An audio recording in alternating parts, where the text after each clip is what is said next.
Street Fighter 4, Super Street Fighter 4 3D edition. You've got the gang on the cover.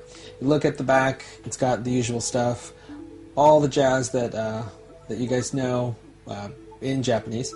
And we're going to look on the inside, kind of a weird, funky inside case. I guess it's because it's like really green or eco-friendly. Got to take this cartridge out. Now you guys see, Sean, do you have your DS cart handy? An original DS cart? Yes, sir, an original DS cart. So what we've got here is, it's essentially the exact same size. And, you know, swear to God, this is totally a coincidence we've got two Capcom games, but they're handy. So it's exactly the same size as the DS cart, except for that little widget on the back. So I'm handing this off to Sean, and I'm going to show you how this thing goes in. So you go in the back, you see it's telling you, hey, put it in this way. So we're gonna put it in that way, pops right in, and look, it's our friend. So I'm just gonna kick this in, and we're in. And I'm looking for my stylus, which is a little too far. Alright. It's booting up for the first time. Now, camera folks, let me know if this is in shape for you. Alright, so right now I have the 3D slider off, just so you guys know. Otherwise, it would be a little weird for what you were watching, because it would be all wavy lines. What I will do, just real quick, so there's that intro movie, which, if you know Street Fighter, you've seen it a couple times, and I'm just going to jump past it. So just real quick, I'm going to turn the 3D effect on so you guys can see that unless you are dead on this thing, it doesn't look so good. So I'm going to turn it off, and we're going to go right on in. And it's just giving you some fun tips.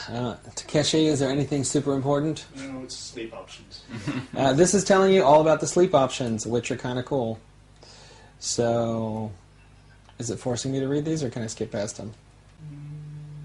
Let's see what it says. Let's see. Sorry, we're checking it out. I'm trying to read. Hit the home button real fast. That takes you back. Takes you back, and it booted me out. So hey, did I mention that we didn't have a lot of sleep and that we're at weird angles? Because we are. Alright, so we're back. We're going into the Street Fighters.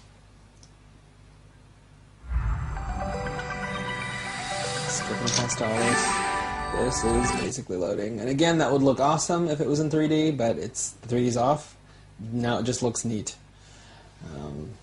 Everything would be jumping at your face. Alright. Sweet, and here we are. Making my little save file. Yay, and it saved it to the SD card. And it's telling me more stuff. And I'm gonna make up a name. And we're just gonna do this. Folks in Japan that are watching this, I apologize for butchering your language. Alright, and let's see. A couple more. Let's start. Sorry. Let's see. Alright, and you know, if anybody's got questions, go ahead and shoot them in. I just hopped right into arcade. Okay. Actually, we've got a question here. So while Sean's looking, those of you at home, this is everybody. If you have Super, you know it.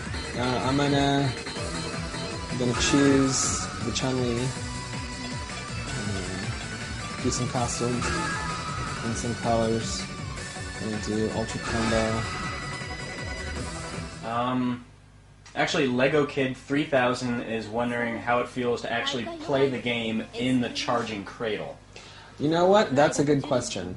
So, and this is good. So this is the charging cradle, right? And you can just hop it right in, which I am. And then see at the bottom here, it's charging. You're good to go.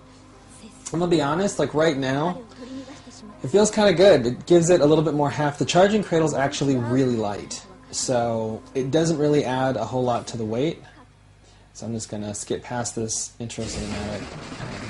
You have access to all the buttons in the charging cradle. Right now, just as I'm kind of holding it, it's a little weird to get to the shoulders. Like you do have to stop your fingers from hitting this thing at the back.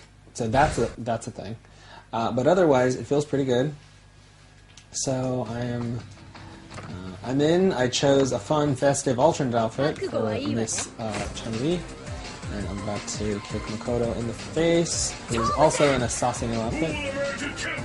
And we're off. You can once again use D-pad or analog. I do not buy, I do not believe in the analog sticks for this, because I am a big fan. So now I'm playing sort of traditional, so I'm using, the button combinations that we all know and love. Not real easy to play this at an angle is what I'm discovering. So, got that, and it looks great. I think you got that from when we were in New York. It's pretty much Street Fighter. Now, if you look at the bottom, I am playing traditional, I am hitting buttons, I am kind of doing the controller motions that we all know and have memorized, that those of us that play Street Fighter. But if I wanted to, I could just hit L. I could do that, and I could be doing some much easier super moves. My meter's actually full, so let's just see what happens when we go like that. And totally easy. In a lot of ways, for folks that remember playing Street Fighter on